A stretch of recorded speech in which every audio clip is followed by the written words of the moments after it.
শীত এসে গেছে, সবার ঘরে ঘরে পিঠাফুলির ধুম পড়ে গেছে। আর নতুন ধান সবার ঘরে উঠেছে। নতুন ধান ভাঙিয়ে চালের গুঁড়া করে সবাই বিভিন্ন ধরনের শীতের পিঠা বানায়। তাই আজকে আমি কুয়াশায় হাঁটতে হাঁটতে ভাবলাম আমিও পিঠা বানাই।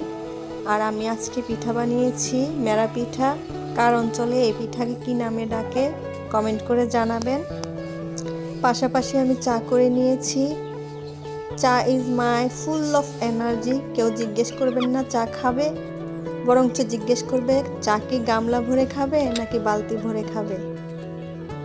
আর আমার এই ভিডিও যদি তোমাদের ভালো লাগে অবশ্যই আমাকে সাপোর্ট করবে, লাইক দিবে, শেয়ার করবে আর পাশে থাকবে। সবাইকে অসংখ্য ধন্যবাদ আমার ভিডিও দেখার জন্য।